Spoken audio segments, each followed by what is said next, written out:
ओम श्री सद्गुरु देवाय नमः। श्री श्री राधा कृष्णाभ्याम नमः।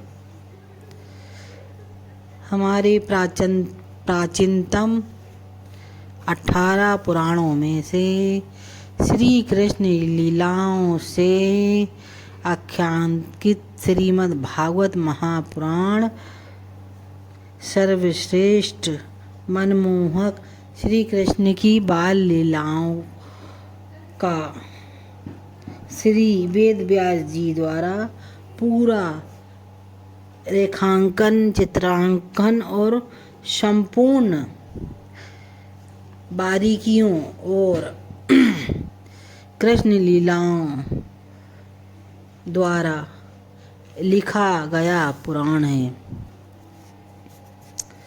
श्रीमद् भागवत कथा प्रथम स्कंद सप्तम अध्याय प्रथम श्लोक। सुखदेव जी का श्रीमद् भागवत अध्ययन। श्री सुखदेव जी महाराज अवतरण होते ही वे घनघोर जंगल की ओर तपस्या हेतु प्रवेश कर जाते हैं। सुखदेव महाराज के चले जाने के पश्चात श्री वेद व्यास जी का हृदय अत्यंत दुखित होता है। सुखदेव महाराज को कई बार पुकारे जाने पर भी वेद व्यास जी द्वारा पुकारे जाने पर भी वे कोई उत्तर नहीं देते हैं और सघन वन की ओर प्रवेश कर जाते हैं।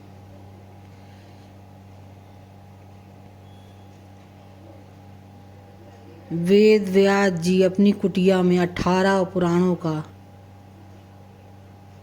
निर्माण कर चुकने के बाद श्रीमद् भागवत लिखकर अपनी लेखनी को विराम देते हैं।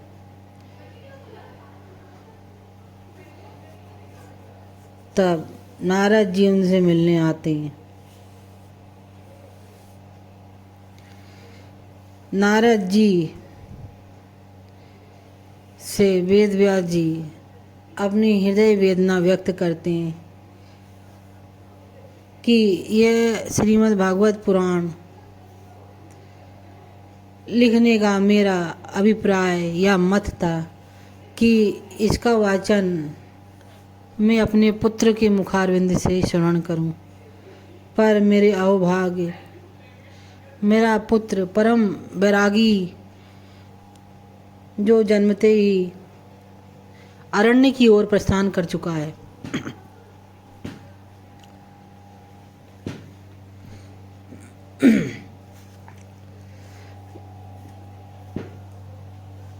नारद जी के चले जाने के बाद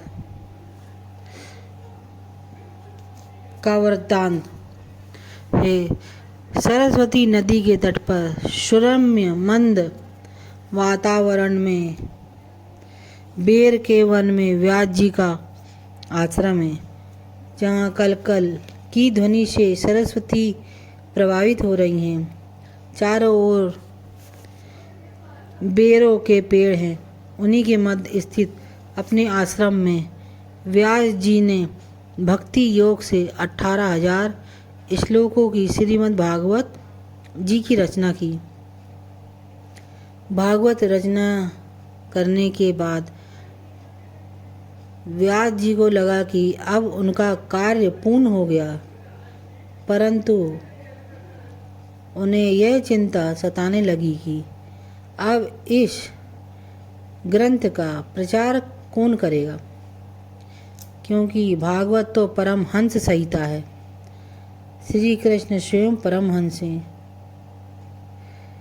भगवान श्री कृष्ण का परम अवतार हंसा अवतार। अतः इस शास्त्र श्रीमद् भागवत का प्रचार किसी परमहंस को ही करना चाहिए। ऐसा व्यास जी विचार कर रहे हैं थे और चिंतित भी हैं कि आखिर किसे प्रचार का कार्य सौंपा जाए। जब परमहंस की हो तो व्यासपुत्र सुखदेव जी का स्मरण आ जाता है। सुखदेव जी निर्विकारी हैं, जन्म से ही सिद्ध योगी हैं। तपस्या के लिए वन को चले जाने वाले सुखदेव जी का निरंतर ब्रह्म के चिंतन में लीन रहते हैं।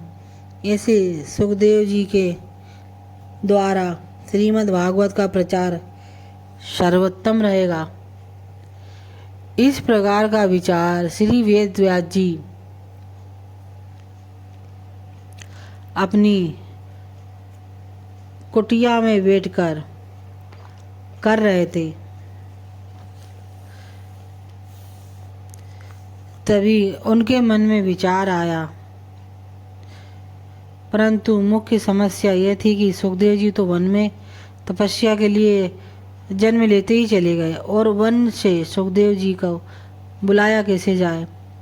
व्यास जी विचार कर रहे हैं कि यदि वन से वापस घर आ जाएं तो उन्हें भागवत जी के प्रचार का कार्य सौंप दूंगा। व्यास जी ने विचार किया कि जिन श्री कृष्ण का सौंदर्य अनुपम है, अद्भुत है, उन्हें देखकर योगियों का चित्त आकर्षित हो जाता है। ऐसे स्वरूप वाले कृष्ण की लीला श्लोक से सुखदेव कैसे खींच नहीं आएंगे।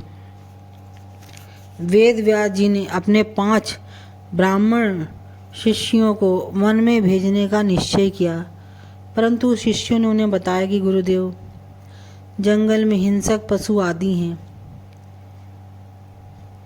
वेद व्यास जी 5 शिष्यों ने वेद व्यास जी से कहा कि गुरुदेव, जंगल में हिंसक पशुओं से घिरे जंगल में तपस्या कर रहे हैं सुखदेव महाराज। इस पर वेद व्यास जी ने शिष्यों को वन में भेजने का निश्चय किया और ब्राह्मण शिष्यों को बताया कि यदि तुम्हें वन में हिंसक पशुओं का भय लगे तो श्रीमद् भागवत जी के श्लोक का पाठ करना और श्री कृष्ण तुम्हारे साथ हैं ऐसा महसूस करना।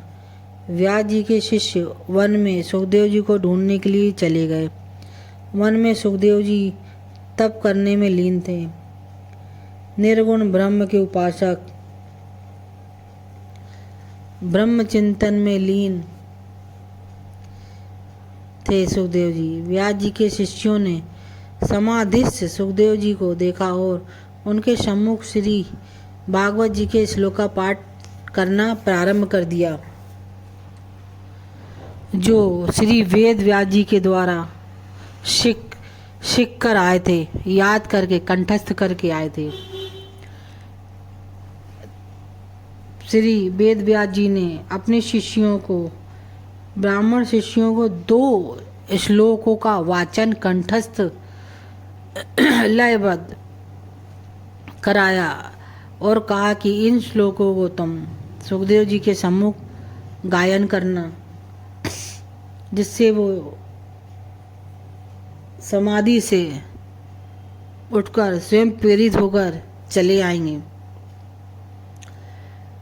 गुरु आज्ञा से ब्राह्मण शिष्य उन श्लोकों का गायन करने लगे। वरहा पीड़म नटवर वपु कर्णिको कर्णिकारम बिभ्रत वासा कनक कंपीस वेजयंती च मालम रंध्रान वेणोधर शुदया पूर्यन गोप्रवंदे वृंदारण्य स्वपद रमण प्राविशत इत गीति इत कीर्ति है। ब्रह्म चिंतन में लीन समाधिस्थ सुखदेव जी ने श्लोक सुना। श्लोक के भाव थे, श्री कृष्ण भगवान गाल वालों को साथ संध्या के समय गोचारण की लीला पूर्ण करके श्री वृंदावन में बंसी बजाते हुए बलराम जी के कंधे पर हाथ रखे हुए प्रवेश कर रहे हैं। श्री कृष्ण भगवान ने मस्तक पर मोर पंख धारण किया हुआ है। कानों पर पीले रंग के कनेर का पुष्प खोस रखा है। शरीर पर सुंदर मनोहारी पीताम्बरी शोभायमान हो रही है। गले में सुंदर 5 रंग के पुष्पों की वैजयंती माला धारण किए हैं। नट का स्वांग करने वाले नटों से भी सुंदर और मोहक वेश धारण किए हैं। प्रभु खेल दिखाने वाले नटों से भी श्रेष्ठ नटी हैं, जो संसार सागर में सब जीवों को खेल दिखा रहे हैं। बांसुरी को अपने अधरों पर धारण किए श्याम सुंदर बांसुरी में मीठी तान मधुर ध्वनि द्वारा अपने अधरा अमृत से फूंक मार रहे हैं। ग्वाल भगवान श्री कृष्ण के पीछे पीछे लोक पावन करने वाली कीर्ति का गायन करते हुए चल रहे हैं और वृंदावन आज श्याम सुंदर के चरणों के कारण बैकुंठ से भी अधिक सुंदर और पावन हो गया है। सुखदेव जी ने श्लोक को जैसे ही सुना वह आनंद से भाव विभोर हो गए। निर्गुण ब्रह्म के उपासक हृदय में परमात्मा की सुंदरता मनोहारी सगुण स्वरूप की झांकी श्लोक के शब्दों के साथ साथ प्रकट हो गई। सुखदेव जी ने कान श्लोक का श्रवण कर रहे थे। चित्त में परमात्मा की सुंदर छवि शोभायमान हो रही थी। श्लोक के समाप्त होते ही सुखदेव जी अति आकुल व्याकुल हो उठे। तभी व्यास भी देव जी के शिष्यों ने दूसरे श्लोक का गायन प्रारंभ किया। दूसरा श्लोक दूसरी वीडियो में अवश्य सुने। धन्यवाद। हरे कृष्ण।